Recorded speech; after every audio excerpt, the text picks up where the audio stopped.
we go. We're live in the Hangout. Gonna start the show. Where's the top of the show? Okay, here it is. Hey folks, welcome back to another episode of This Week in Photo. I'm your host, Frederick Van Johnson. We're going to be discussing some interesting things on the show. Many of them seem unrelated to each other, which will make for a very interesting episode of This Week in Photo. Joining me to discuss this cornucopia of photography-related stories are Miss Christine Allward and Mr. Brian Fisher. Hey guys, how you doing? Hello, great. Thanks for having me again. Yeah, you're welcome. All right, guys, so quick introductions. Christine, we're building a show, as we have been. We're building a show for both of you guys, actually, and tackling different sides of taking pictures of attractive type things on the planet. But Christine, what are you up to? So you're up in the Sacramento, California area, and what do you do? What's your daily routine? Oh man, if only I had a daily routine, right? I wear a few hats. I'm a freelance model up in the North States. I am a portrait photographer and a production manager for a local commercial photographer. So between the three, I don't have anything that I do on the daily, but definitely keeps me very busy. Well, that's cool. It keeps you busy. It keeps you busy. And you just recently purchased a new home, and so congratulations on that. Thank you. So that's a huge step for you guys. So very good. And welcome back to the show. You haven't been on in forever, so welcome back. It's been a super long time. Yeah, last time I was on, I think I said I was moving, and now I'm here. So. And now you've moved. That's cool. Well, also on the show, virtually sitting right next to you is Mr. Brian Fisher with his This Week in Photo shirt on. Thank you for representing. Appreciate I believe in style. Thank you. Yeah, you can't go wrong with the TWiP shirt. Cool, man. So so you're down south. I'm in the middle, so I'm in the kind of the Bay area-ish. Christine's up north, and you're down south. So I'm in San Luis Obispo. San Luis.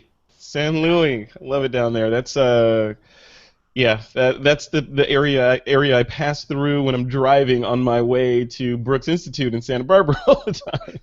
So how are you doing, man? What's going on in your world? Life's good. I'm working on many projects. I do a bit of glamour photography, and I do a bit of photo instruction. And lately, I've been spending a lot of time getting ready to do a show on that This Week in Photo Network. That's right. Yeah, you're one of the next shows that's going to be birthed out of our stellar dust cloud. So we are. You're one of the seriously excited. Yeah, we're just waiting on that, fusion to take place. So cool, man. I like the little. What's that behind you? That little sign. What does that say? Oh, that's just a little hint. This Week in Photo Glamour coming soon. I love it. Cool. Well, thanks to both of you guys for coming on the show. This is an interesting show. So let's kick it off. The first story is about Google and this new product they had. It's called a tilt brush. And it's really interesting. I was looking at this because I'm on this weird kind of virtual reality learning about it kick, and trying to see if is it actually going to be a thing, which it seems to be taking off. And Google has thrown some money behind creating this project, which essentially it's a tilt brush which allows artists to paint in 3D using materials like fire, snow, stars, whatever essentially you want to paint with in 3D space. So imagine you're standing in a dark room and you make a twirl of fire. Now fire's happening above your head, and over here you write your name in stars. Now those are over there. So I wanted to talk about this from a number of standpoints. First, from the standpoint of, is this kind of thing viable, or is this more demonstration of technology? And what I mean by that, and Christine, I want to start with you. What I mean by that is we've got all these cool things that keep coming out, techniques like HDR and slow motion video and cinemagraphs and all this stuff. And usually the first wave that we see is a bunch of things that just demonstrate what you could do, and then sometimes it evolves into a real art form, and sometimes it just peters off, and we never see anything that an artist said, hey, I could take that and execute this amazing vision of mine. Do you think this thing is, first of all, what do you think of the tilt brush? And secondly, what do you think of the art versus demonstration of technology idea? I think the tilt brush is interesting, and my first thought was it's like Paint, Yeah. on the Microsoft platform when I was in third grade, and I would Oh, go yeah. in and open Paint. And then I actually saw Fast Company made that quote that it was like Microsoft Paint for 2020. Is that So good though? Was that a no, I is don't that a think good it's one? a good thing because that's that thing that you're bored and you're trying to waste time, and so you open Right. Paint and you make circles and splash colors around. You're like, I have no idea what I'm doing, so okay, I'll go Yeah. back to work because I But wasted I 20 could see like minutes. an installation, like an art installation. I don't know, like I always when I saw it, I was thinking, man, this would be cool, a cool like Vegas Cirque du Soleil performance where you have the people on stage painting, doing their contortions and painting in 3D space, and there's a big display above them where you can see what they're actually doing. Or if you paid for expensive tickets, you could have goggles in the front row. I don't know. Right, and so I agree with you. I totally think this could be cool for performance. I mean, I know painters that do live performances, but my hang up is the goggles. Yeah, It's yeah, such it feels like a lonely experience to me. yeah, If I'm going to be watching a performance, I don't want to do it in this little, I mean, it makes me feel claustrophobic just looking at it. There's this big yeah. bulky thing you have to wear, and I don't know enough about virtual reality to know if there's a way to move past having to wear something. Mm-mm. No, And no. that is a big hang up for me. Yeah. The fact that there's this device that I have to wear that puts me in a very solitary. You need to fast forward, get in your time machine and fast forward to the time when we have holodecks like they have in Star Trek. It's where you can actually walk into a virtual reality room and have all the Right. objects appear That around is you. what I want. Yeah. Well, we're not there yet. You were born too early. Sorry. But so, I mean, I do think it's really cool. I think that one of the things they had mentioned was the application for fashion, and that Hmm. they can paint using lace or cotton or leather and then see their design instead of their sketches just being Hmm. flat on paper. Then they can walk around their design and see it before it's gone into production. And that I think is actually more interesting than creating fire and stars and Right. Right. I paint. mean, It's like if I was going to find a way that I could use this, that seems more like you want to be. something. It sounds like, and Brian, I want you to chime in on this. So, the other part of this is Tony Stark land, right? Oh, So yes. when Tony Stark was building his Iron Man suits, and he's like, "Oh yeah, I need this," and he's like Mhm. flipping and manipulating things in the air in front of him. It's kind of like this. So does this technology, if you take it away, take the art side of it, like Christine was saying, yeah, okay, stars, leather, silk, fire, all that, that's cool. But what if I could sit in a virtual room and design a car? Where it's more precise and Bezier instead of brush strokes. What do you think? Oh, I see that, but what I first went to was this is my new teaching tool. Mm. I want to be able to set up a studio with a model and lights and then be able to come in and draw the light, draw where everything's coming from.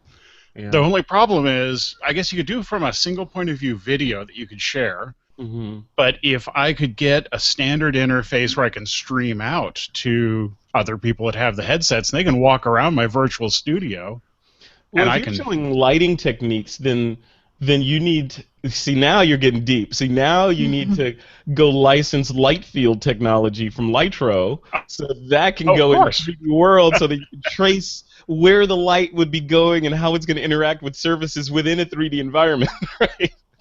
I'll get right on that. Yeah, yeah. And you're going to have a couple of Cray supercomputers to run the whole thing. I just really I look at the fact that I can, because the problem with demonstrating lighting is you can see the source and you can Yeah, see the effect. It's really hard to show those lights getting there, those yeah, photons. And yeah. now I can draw the photons. But here's an Occam's razor solution to this. Like I said, install a couple of billion-dollar Cray supercomputers to run Sure. it and write the software, license Lightfield from Litro, and build all this stuff and put the goggles on. Or you could just do it in the real world Well, sure. You want to go crazy. with actual photons that are free. The other thing, I got to looking at this, and yeah, it's $800, which is not bad, Yeah. but you got to have a serious computer to make this work right. You look at their absolute minimum spec, and it's pretty good. Yeah, yeah. Like Christine, like you were saying, it's almost like the Google Glass thing, right? It's this is great, and it's like I was saying, it's a cool demonstration of technology and a glimpse into where this VR stuff could go. But like with Google Glass, there's that hiccup of the hardware that's between you and the actual experience.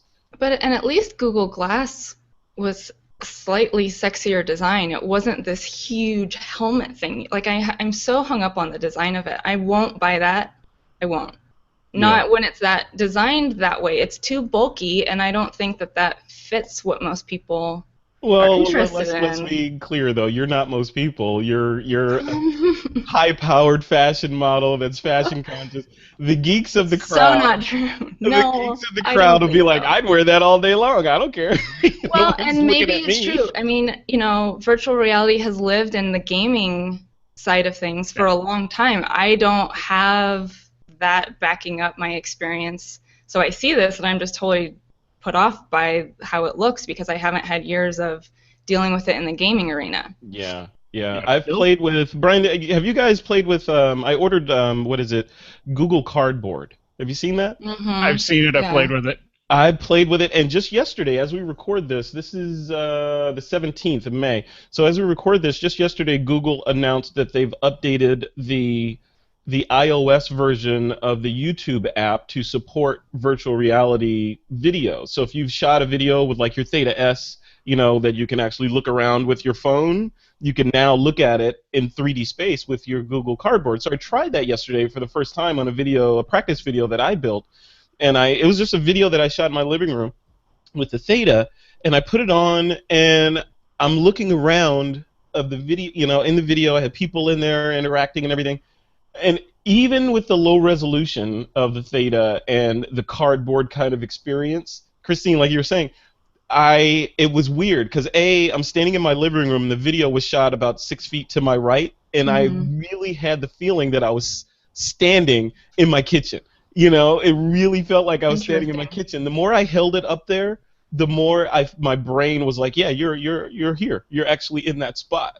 So And I'm like, there was no confusion or dizzy. Like I just feel like I would fall over. I well, don't yeah, know. Your there is a brain little bit, totally yeah. accept it, or? It did, but yeah, I mean, after what you did, if you move, like for me at least, like I'm looking around, and the video was stationary, so it wasn't like the video was moving. The video stationary, the camera was on a tripod, but if I moved, like stepped forward, and that feedback wasn't reflected in my glasses, obviously my brain's like, wait a minute, you just took a step forward and the scene didn't move, so there's that. It's actually really really interesting. I would as kind of a toe in the water to kind of start understanding how this VR stuff works, especially from an image maker standpoint, because we may be doing this stuff in the future for clients. I would suggest that people go at least order, and we'll put a link in the show notes for this, but order a set of Google Cardboard. They're cheap. They're like Mm-hmm. $20 or something for Yeah. two, or something like that. And they work amazingly well. I would order those and look at some of there's like dozens or hundreds of videos on YouTube already where you can put these on and look around and be on a roller coaster, be on the set of on stage when they're doing a performance of The Lion King. It's like you transport into those areas. It's actually pretty cool. So how far do we have to go with horsepower and cameras? I mean, if this was 8K, Yeah. how far before all of a sudden your brain is just blown?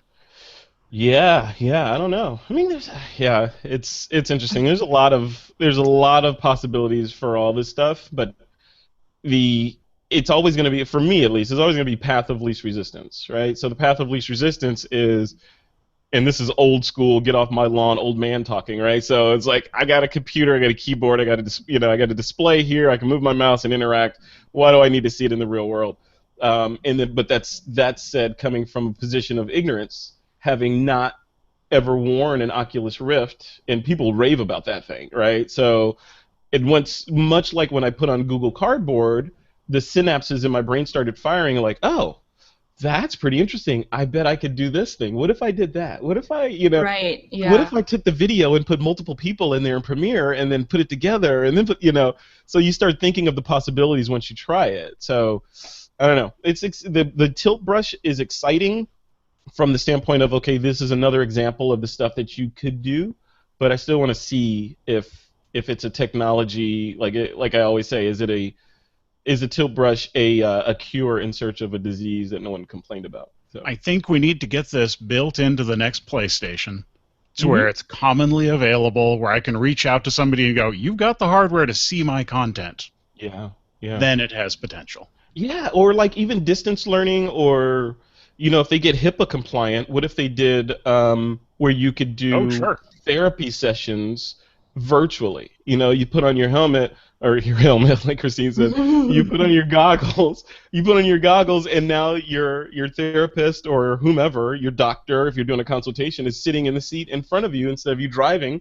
You're just sitting there. Why do you need to go all the way to them and talk when you could just sit in your living room and say, yeah, it hurts when I do this, and they could say, yeah, well, don't do that. So, There are hospitals that are passing out iPads to every patient to take home so that they can follow the patient. It's a lot cheaper than, having you come to the office. yeah. I don't know, Christine, would you do that? Like in a world where you have your Apple Watch that's measuring your vitals, you jump into a VR room, and there's your doctor, and your chart is floating above your head next to you, and wouldn't that be cool? It seems cool. I guess I'm just like 2 steps behind everyone. Like, why is that better than video? Why is that better than what we're doing? Like, what is the level of interaction that I'm not understanding here in virtual reality? Like, it's just more immersive. It feels more immersive and personal. But you're right. You could get to the same point by just looking at a 2D screen. But you got to try it because just sitting in the room with someone is different. Is it more than 3D? Like, what's the difference between? How interactive can it get? I mean, that remains to be seen. Like with this tilt brush, and I think kind of like you were saying, like once you're in it, you start thinking of the possibilities. Not having had the experience, my questions are so broad because I don't know that I. Which is good. I mean, you're representing the people that haven't tried it. How interactive can I really get? How? Yeah. And it's like one of my other thoughts was like, well, I'm a girl. I go shopping. How can this environment be integrated into marketing? Like, I was thinking, like, when you go to IKEA, and there's all the rooms, what if those were interactive and I could go change the colors of things or something? That would be killer. That the kind of thing that this return of Second Life. Yeah, it is. So and maybe I'm getting way sci-fi. Like, I don't even know how. I don't know, but I want to go shopping with this technology. That's my only point. Yeah, you put that on in the comfort of your own home and go to Amazon VR. Yeah. And now you're shopping the world's largest mall. See that? Now you have my attention.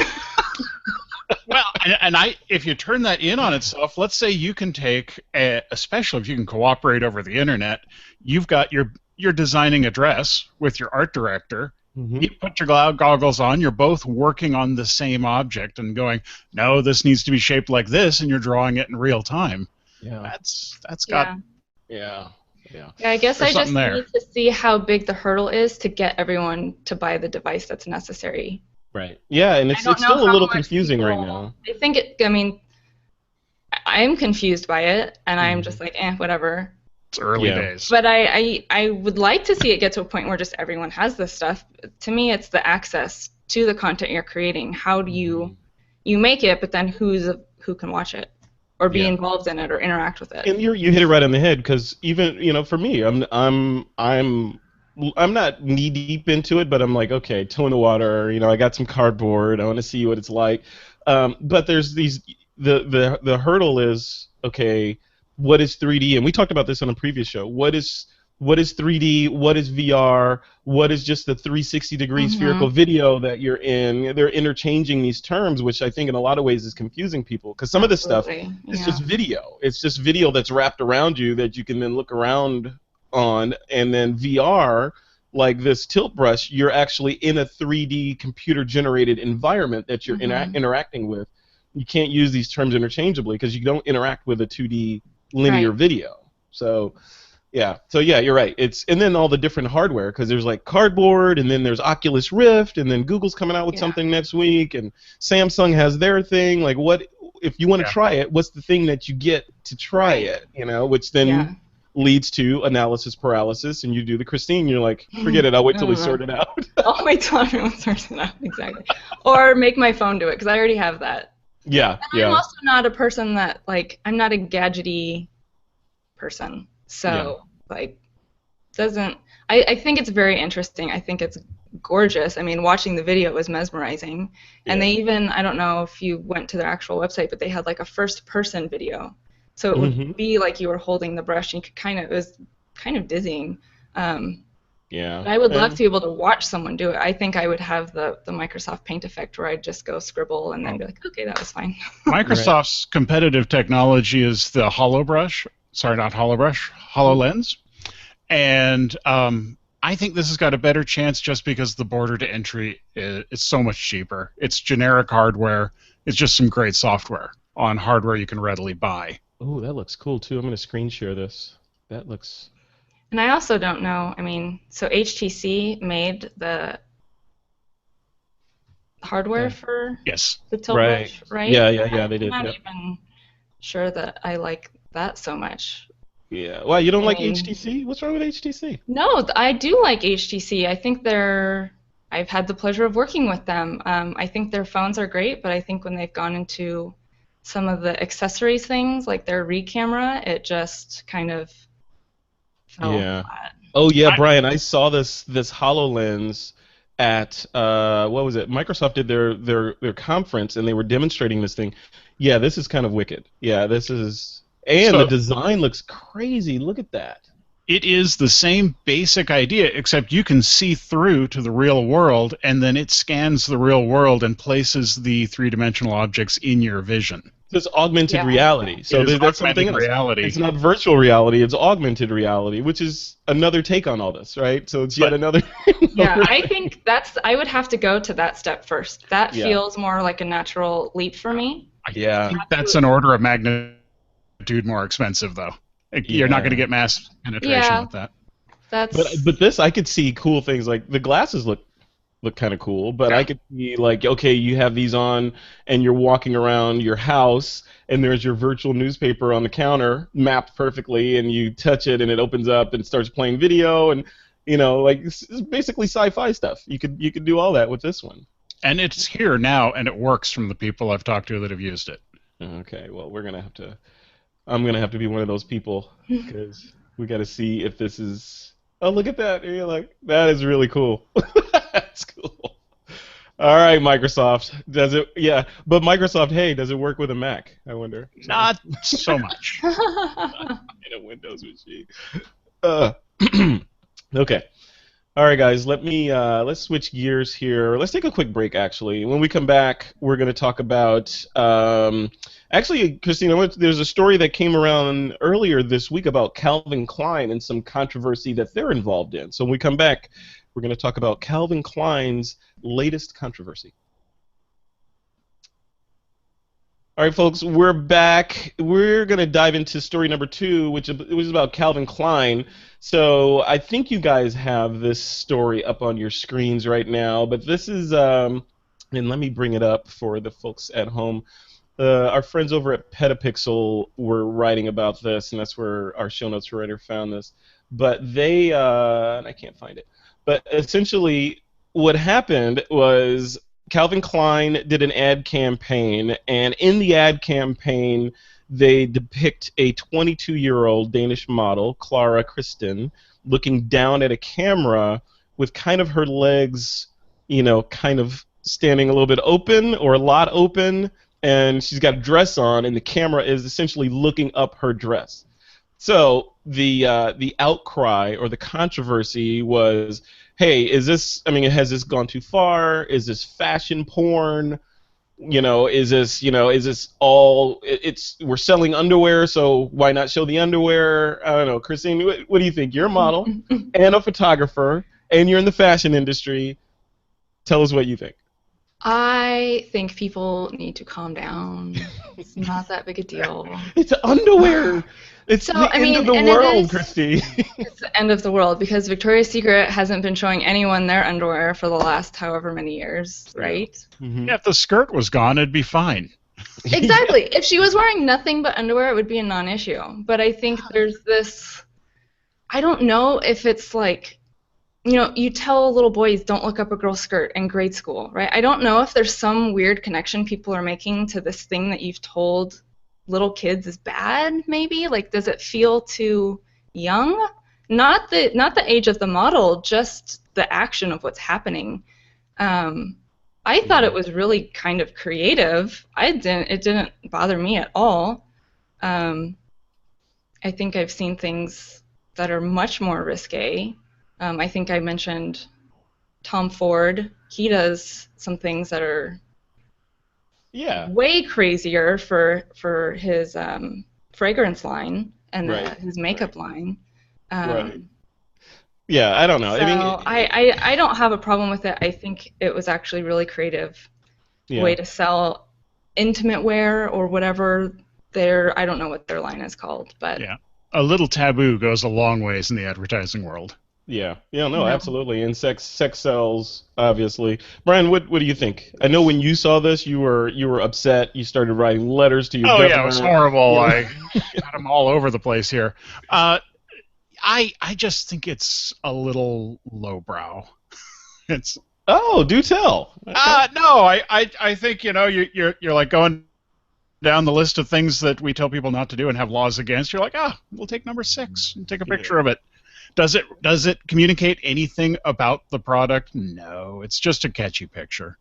Mm-hmm. And but that's the point, though. It's an ad campaign. No, it worked. It worked fine. That's the ad it functioned. Campaign. No one said, and I have to err on the side of, in the United States we tend to be very hypocritical. So people will, very hypocritical. So people will see this ad campaign and like, oh my God, this is appalling. I can't believe that this is able to be on Instagram, and then they'll go home and watch porn or something. So it's like, come on. And in the end, it's not showing anything. It's like it's not explicit in that there's an act going on. She's not touching herself. She's just standing there. And it's underwear. I don't know. This hits a note only because it's encouraging people to do something that is considered inappropriate from the perspective of the pissed off people. That's what I was going to say. Yeah, thank you for adding that little piece on there. From the perspective of pissed off people. So in the case of this photo, it's like, you know what? This photo doesn't align with my moral compass. Therefore, I need you to take it down. And while this other group has no problem with it, it doesn't align with my moral compass, so I need you to take it down. Yeah, while we're doing that, I'm going to put that on my Facebook and my Google Plus, and Calvin Klein's like, no, be angrier, please. Yeah. Keep sharing it, please. Not a problem. Yeah. I don't know. There's a lot of interesting comments on this. We'll link over to the uncensored Instagram post that I'm showing right now in the show notes. But it's got 2,546 comments on this, and 47.8 thousand likes, or 47, almost 48,000 likes on this. So it's clearly it's doing its job. So and we're talking about it. So that'll probably be up to a little more after this episode goes live. They could have shot that thing for about $9. This was the best investment they've ever made. Yeah. In fact, the model probably shot it herself. Put the camera, her phone on self-timer, and threw the phone on the ground. But you don't know. She just dropped the phone and said, "You guys want it?" Exactly. Oops. I'm sorry. I forgot to delete that one. I will now. Like, I'm looking at the image now. Do you think if the focus point was not on her face, I would be having a different conversation with you? Right. Fair point. Yeah. But they focused on her face, and I feel like, to me, that makes it somehow more acceptable. If they had focused on the underwear, maybe I'd feel differently, because I'm like, okay, that's way too blatant. Okay, well, haven't seen this, Christine? If a photographer says, "Hey, we need you for this ad campaign, and we're going to do something like Calvin Klein did," would you let them shoot you like this? Me, no. But I don't do swimwear. I don't do lingerie, and it's not in my book anyway. So I would be really surprised if someone came to me hiring me for that, because I don't have anything representative. Anything like risque like this, yeah. See, I would have shot that picture if they paid me, but I would have loaded it with a bunch of humor, a bunch of "I dropped my phone." That would be a good ad campaign. I drop my phone shots. That would be interesting. I don't know. It's like I said, hypocrisy is rampant in some places, and here definitely. I have no problem with the image. It's eye catching. If I'm flipping through a magazine and I saw that, I'd be like, oh, wow, Yeah. okay, who did this? Which is what they were trying to do. It's not scarring. I don't think if a kid saw this, would they be scarred for life? Now you want to Probably see the not. outrage? I think Haynes needs to do this shot with a guy in a kilt. Yeah. Well, if it was a guy, that's a good question. That's a good point. Well, the kilt, yeah. But if it was a guy and he's in underwear or something, and you're shooting from the ground up, clearly, highlighting the naughty bits, then it's a different. I don't know. Is it hypocritical? Yeah. If Yes, it's, it is. But in the best ways. That's the point. yeah, It worked brilliantly. Yeah. I mean, like I guess the Abercrombie and Fitch. Some of the ads that they do are doing that, where it's like groin all the time, and oh, by the way, there was a shirt over here, so Balled up in the corner, but it was there. Yeah, but it's all groin and all skin, but yeah, we sell clothes too. As long as it's black and white, it's art. So That's right. it's all good. It's all good. All right, guys, let's Keep your black move and on. white, man. Keep your black and white. Let's move on from this one. We'll link to this, and I would love the TWiP Army comment on this post. I would love to hear what you guys think, because I don't know. I don't know if I'm on the fence. I err on the side of come on, people, whatever, But I would love to hear contrarian opinions to what I think. I'd like to see the Army produce some parodies of this. Here we go. I think no. And I will turn on moderation on the post. Excellent. If they do that. All right. No, yeah. Do parodies and post them to Instagram or Twitter and hashtag, Brian Fisher. So that That's right. Brian with an I, Fisher with a C. Brian, there you go. Brian Fisher, hashtag Brian Fisher. Do what you want there. Don't post it to the TWiP site. All right, guys. Let's move on. There was another virtual reality story in here. I think we'll save that one and move on to this interesting story about DJI. We were trying to get to this story last week, a couple weeks ago, but essentially a couple weeks ago, DJI, the leader in drone or UAV in the UAV market. Unmanned aerial vehicles, for those that don't know what that is. They showed off a bunch of new products that are aimed at big budget Hollywood instead of the consumer space that they've been playing in so far. And one of the products that they introduced is called the Matrix 600, which we're going to talk about. They also introduced a universal gimbal called the Ronin MX, which is kind of handheld Steadicam jobber there. But the interesting thing about the Matrix 600, and I'm going to bring this guy up on the screen here in a second, but the interesting thing about it is this thing is, it's got 8 blades. It's a huge monster of a vehicle, aerial vehicle. It's a heavy lifter so that you can get your cinematography from the air, and it does a couple of cool things. They say it will hold up to a 13.2 pound payload, which means it can carry cameras like Blackmagic cameras, like the Reds, the cameras from DSLRs from Canon, Panasonic, Sony, etc. All these things you can stick on this thing and fly them. And also with that, unlike the Inspire 1, which the camera on it can rotate 360 degrees, but it will stop at like 359 or whatever degrees, and you have to go back the other direction. This guy will spin endlessly if you wanted to, so you could do some really cool shots. They say it can stay in the air for about 15 minutes with that 13.2 pound payload, but they're working on getting that up, and obviously it can stay in the air longer with lighter payloads and smaller cameras. So Brian, let's start with you. Do you actually own a drone yet? Are you in that space? I don't, but I think I want one. Yeah. Do you want this one? 13 pounds. That'll carry my Pentax. Yes, it will. Yes, it will. I'm definitely not in this space. I mean, I have a drone. I love it. And one day I may get one like this in the distant future if I'm not senile by that time. But this one, this is the race car of drones. It's a monster. I have to tell you, if I can rent one of these, I will. Yeah. I've been looking for a drone big enough to carry a set of 6 Micro Four Thirds cameras to do a gigapan shot Mm. with, and suddenly there's something that'll carry that. Yeah. Or you could put 6 GoPros on it easy. Why not just do Yeah, that? not. I need a little more oomph from the You camera. need resolution. Yeah. Oh, okay. Yeah, it's this is an interesting piece of kit. This is again in that sort of geek worthy area of one day I'll have something like this. Christine, do you want this or do you care? You've already professed that you are not a geek, so I'm gonna guess the answer is no. I don't need this in my life, but I am excited. I love movies, so if Hollywood has one, then that's just cooler stuff for me to watch. Come on, you know, look at this thing. How can you not want this? Just to play with it, just to fly it around. Come on, What am I this gonna is do geek. with it? Yeah, I know you wouldn't do anything What with am I it. gonna do with this? Would you Yeah, consider honestly, getting like a consumer drone, like just a regular one? No. No. I love it. I love it. I I would. don't need one in my life. I mean, I don't need Yeah, it.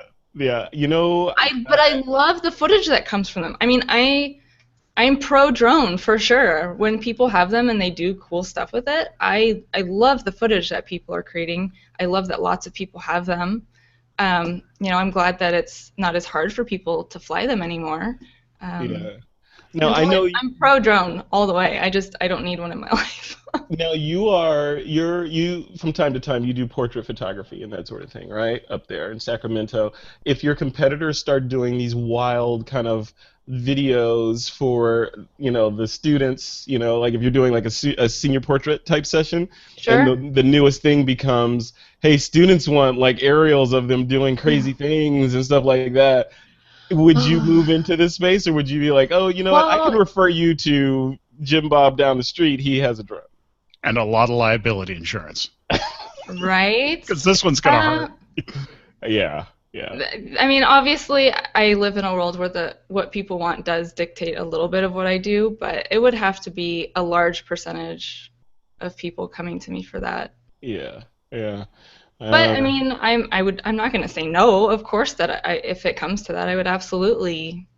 but by then But I don't you'd know. probably There's be able to part of me hire that. someone. You could just hire someone to come and do the shoot and bring their drone, and then Well, and that's the that's it. thing. I'm so far behind that the skills people have with these things are. I mean, I don't have the skills to do it. I didn't grow up playing back to the gaming thing somehow. Yeah. I don't have that dexterity really. Like I'd never I gotta disagree with you. raced. I gotta disagree with you because Are they they're not really? that hard to fly. They are Yeah, not that hard to fly, which is why they're taking off literally, true. so That's quickly. true. You take your hands off the controls of these things and they fly themselves. And some of them, well, most of them, including the Phantom 4 and the Phantom 3 now, you can program flight paths in there. So it's not like, okay, I got to be Tom Cruise and Top Gun with this thing. You say, okay, I want you to go here, here, circle this point, whatever you want, keep the camera fixed on this object. You hit a button, you go have a sandwich, it does the shoot for you, and then you come and auto land it, and you're done. So, Mhm. I think Yeah. we are right at the release of the 5D Mark II as far as the video era in drones. mm-hmm, People have great tools. It's still going to be the land of people that know what to do with them. mm-hmm. Right. Yeah. I'm not there. So yeah, I guess I would probably hire someone. 'Cause Yeah. people have years of experience with them. I'm like, yeah, I don't. There's a part of me that doesn't want to be that person that's like, oh, I got it, so I can do it too. Because Yeah, yeah, yeah. that's I was kind of there too. lame. I was there too. And my fear before I got my Phantom 3 was I didn't want to get it and just have it sit there and depreciate, and then the Phantom 4 would come out, and I'd feel bad about my Phantom 3. So when I got it, I made a conscious decision to Hmm. fly the heck out of that thing. I'm flying as often as I can. In fact, in the last 3 weeks, I've flown it all over North America. I've flown it in Mexico on beaches. I've flown it here in the U.S. I've flown it in Canada, and Hmm. customs agents have been looking at me like, "Hey, what's going on?" And for me, it's not, and it varies from person to person. Like for droneography, for me, it's not about the flying. For me, it's more about like having a tripod in the air that I can do these shots Hmm. that I couldn't do before. And I've complained on the show before about yeah, I live in the Bay Area. There's a lot of beautiful things to take photos of, Golden Gate Bridge or whatever, and all this stuff. Notwithstanding the legal implications of where you can fly and where you can't fly, but in my brain, I'm like, okay, well now I can actually get shots, still shots, from angles that may not have been photographed before, where Right. everything on the ground, from the ground level, for the most part, has been saturated. Now I have another dimension that I can move through to start concepting shots. Like I can go Yeah, to a absolutely. coastal area with like a rocky bluff and send the drone out over the water and shoot back and get shots like Mm. that where that would have been impossible before. So I don't know. That's what makes it Yeah. exciting for me. I see a trip to Yosemite coming. You can't fly them in Yosemite. I was It's gonna No! say, I don't national know. parks, man. You National can't Yeah. parks. fly. You can't fly in national parks. So no, I won't be doing that. But there's lots of other places on the planet that you can fly your drone other than restricted airspace locations. All right, guys, let's move on. God, these shows go so fast. Let's move on to the picks of the week, and this is for both of you guys. If you're not familiar, this is the segment of the show where you guys get to recommend something to the TWiP audience. It could be anything as long as it is somehow related to photography. Christine Allward, I'm going to let you go Yeah. first. What I, is your pick of the week? I did a book because I don't know. Oh, Apparently, I'm really low tech, as we're discovering on today's show. a book? A Like book. with dead tree pages in it? Cool. So I did Study of Pose, which was it's actually been out a while. I've had it for a while. It's by Coco Rocha, who's one of my favorite models. And when I first got it, I flipped through it and I hated it, and I put it in my bookshelf, and it's been there for like a year. Yeah. And I just revisited it, and it was totally like, why did I think this was so terrible when I got it? It's 1,000 black and white images, and And it's just an image. I'm looking at it now. It's just an image on every a page. I mean, the thing is heavy. Like, I could work out with it. Wow, look at that. So no words. It's a photo book that shows you 1,000 poses by Coco Rocha. 1,000 poses. So after modeling for years, you're like, what else can I do? I don't know. My body doesn't go in any other way. Yeah. But Coco proves you wrong.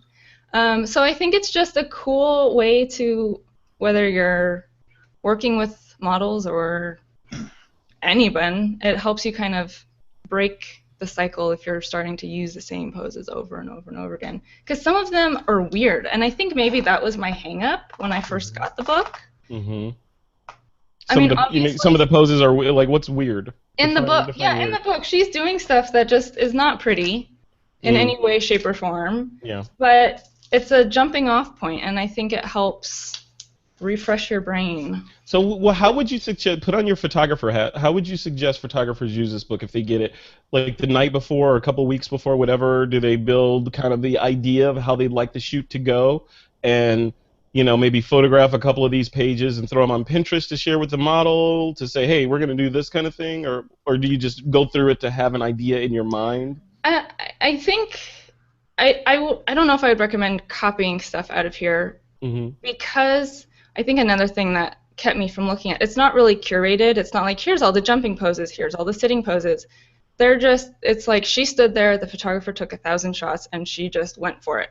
Wow. I think it's just more a way to loosen your brain. Flip through a couple pages, get out of whatever rut that you're stuck in. I don't know that it's something I recommend copying. Just a way to look at a body differently.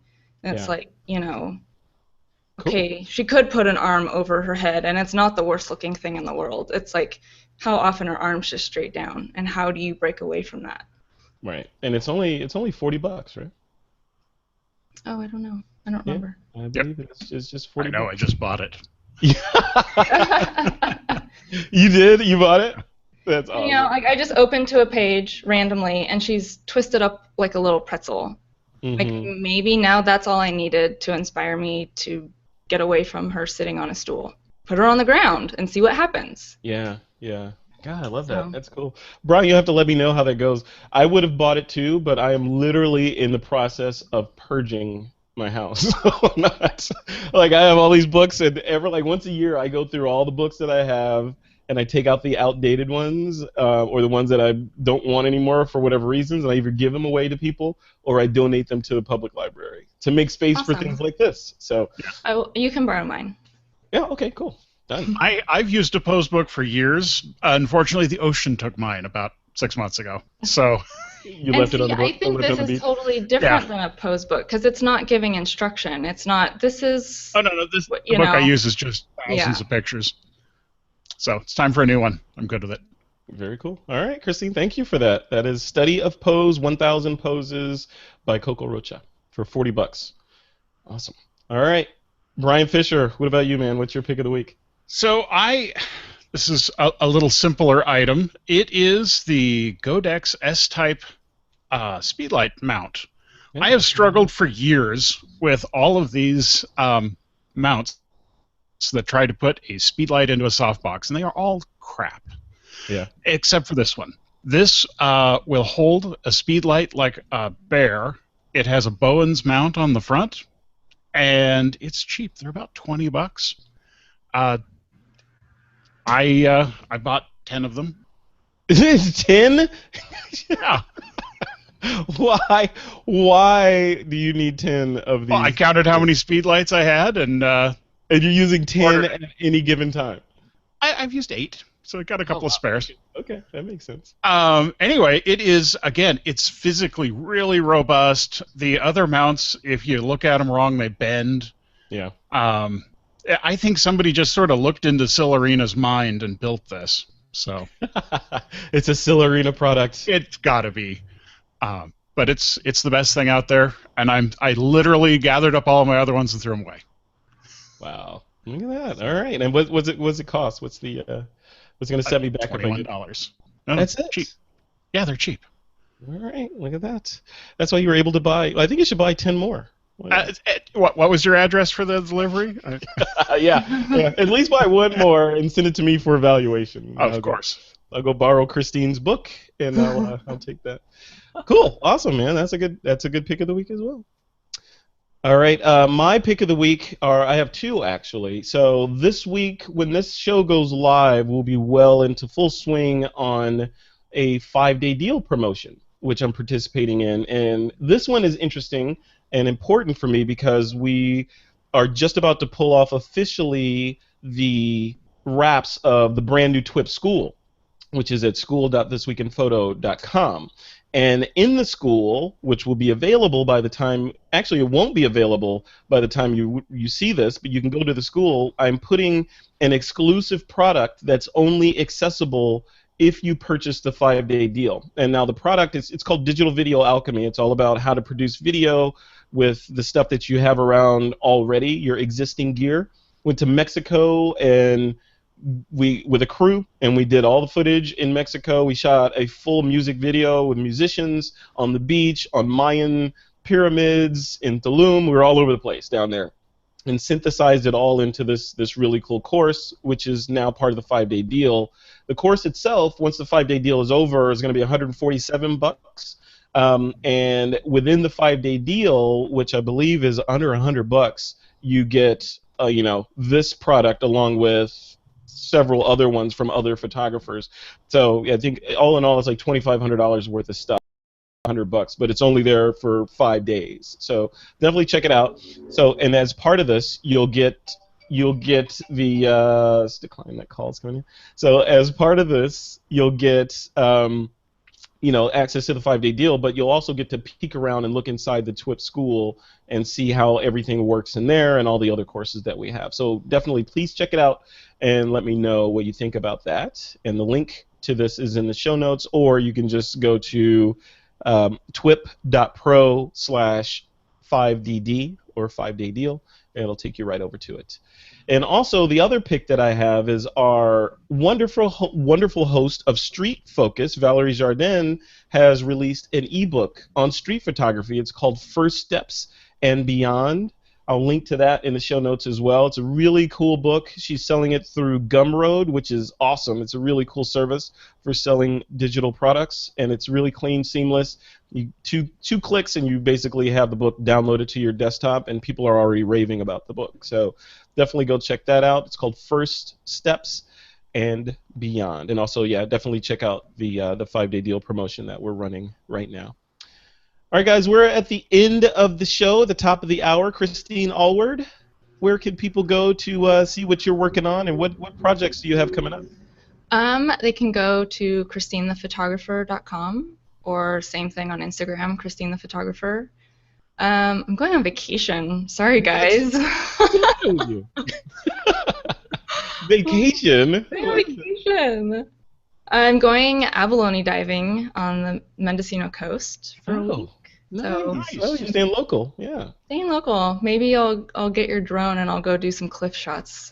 Hey, I'm telling you. I'll dip my toe in. Once you do it, once you fly a drone, you start doing these kind of shots. It's in your blood. You can't get it out, because now when you go to a new location, you're gonna be like, oh, this is great. But this would be awesome from the sky. 10 feet above. What if I was over there? There's all the possibilities. Once you have tasted the possibilities, you can't put the dog back in the gate once it gets out of the yard. So it's actually really cool.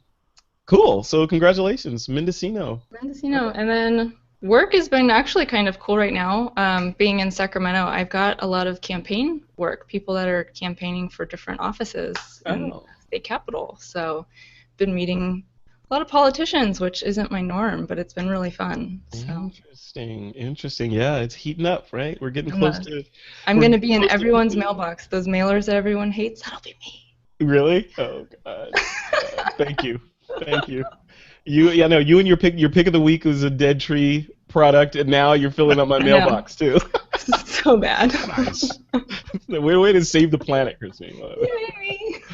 Awesome. Well, thanks for coming on the show. Welcome back. It's good to have you on. Please come back again. It's always a pleasure having you on the show and getting your insight.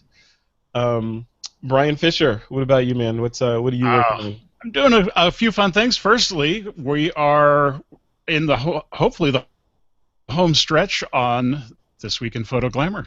Mm-hmm. We're going to be producing a great show here on the network where we're going to interview photographers, models, makeup artists from all over the world, go through their work, hopefully in a positive way, not too critical. And every week we're going to bring you great examples, great technique, and the nuts and bolts of the images involved, so you can work on it yourself. Love it. And are you going to talk about controversial topics like upskirt photography from Calvin Klein? Well, no, we're going to get that photographer on. We're going to like, what the hell? Dude, what were you thinking? Yeah. Now we're all have to do that. Yeah. No, that's cool. That's going to be a great show. Thanks for putting that together. We're real excited about it. I'm having a fun time in the shop. I'm scratching lenses. So and why would you want to be scratching lenses? After protecting lenses for years and being very careful with them, I realized that we have all of these issues where some people are running protective filters on lenses. A lot of people think that's a really bad idea, so I'm testing whether your protective lenses actually screw up your expensive piece of glass or not. Oh, good. And then I'm scratching lenses and looking at ways to save them. So, like to unscratch them? Yeah, to make the scratch less relevant. So in my hand is a lovely medium format lens that went from $2,000 to $200 when somebody put a 1-inch long gouge down the middle of the main element. It can be saved, I think. Interesting. So I won't give you all the details here, but I'll be looking for either a place to put an article or maybe a segment on a show, and we'll talk about should you throw it away. Oh, that might be a business model right there. Buying scratch lenses that people don't think are worthless and fixing them. Yeah. And then reselling them for full price.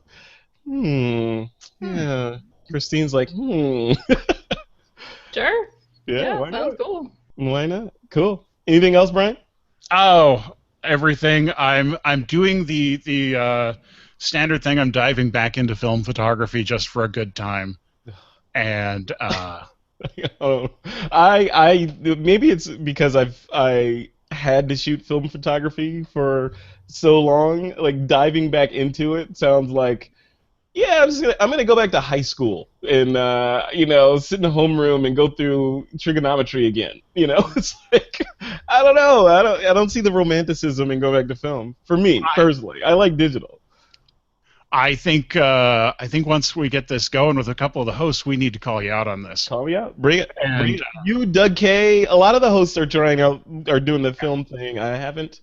But then again, I resisted drones for like 4 years too. So another quick pick of the week, if you want to do the film thing, I'm holding the biggest, best bargain, which is Pentax medium format 645 camera.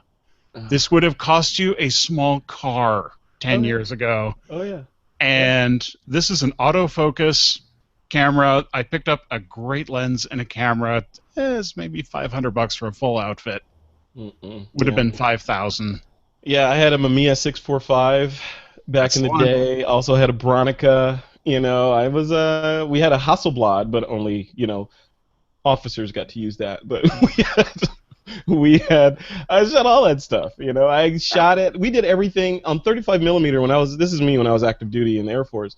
But we did everything from rolling our own film in canisters in the dark, shooting it, processing it. Well, actually, you could go back even further. We would greet the client, take a work order, and then go out and shoot the job on film that we rolled, bring the film back, process the film, proof it, call the client. The client would come, circle the images that they wanted on the proof sheet with a grease pencil. We then take that into the dark room, print it, call the client back, deliver the final thing.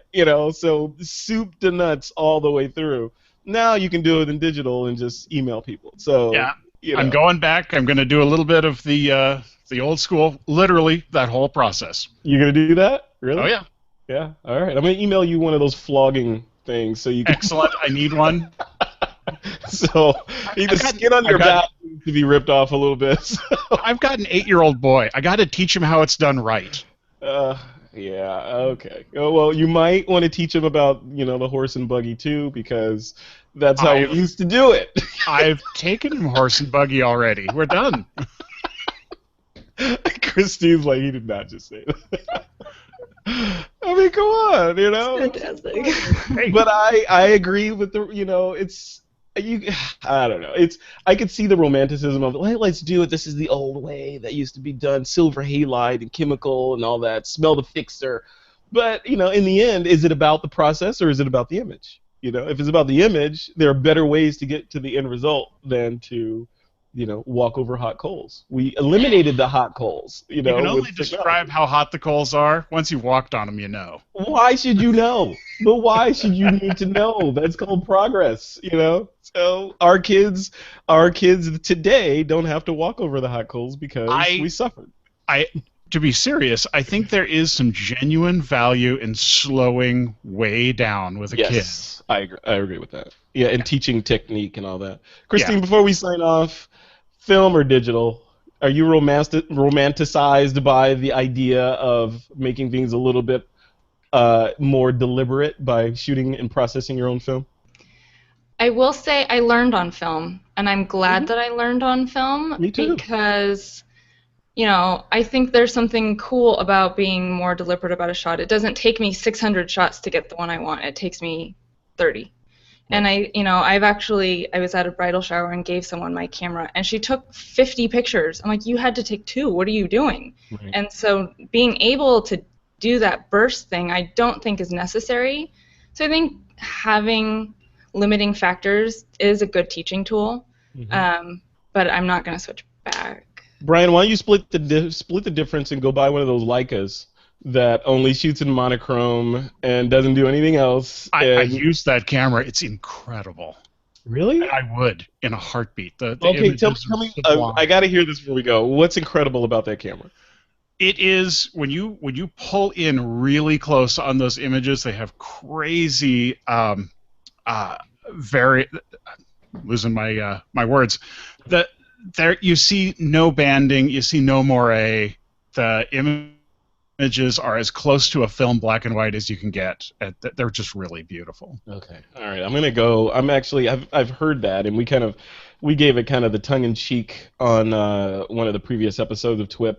So, and we got called out in the comments. One of the TWiP listeners said, "Well, you guys are calling all the negatives and talking about what the camera can't do, but when you didn't talk about what the camera was actually designed to do." So, I agree with that, and there's a Leica store in San Francisco that I'm gonna go visit and get my hands on that camera and see what the real deal is. Hopefully, I'll get that aura. It sounds like you're talking about, and I'll see that. Yeah. Plus, don't you miss the sound of the? Oh, No, not really. No. No, not really. Don't you want the auto winder sound too? No, not really. I don't miss any of that. Something's just wrong. I can download those sounds from the internet and play them whenever I want. Well, you set up the date at the Leica store. I will meet you in San Francisco. All right, done. Let's do it. I'm thinking next week. So let's let's go have lunch and go Leica, and we'll shoot it with the Osmo and then discuss our I findings. like it. Cool. All right, guys. We are at the end of another episode of This Week in Photo. I want to thank our sponsors for their support, as well as the TWiP School, which this show is kind of de facto sponsored by now.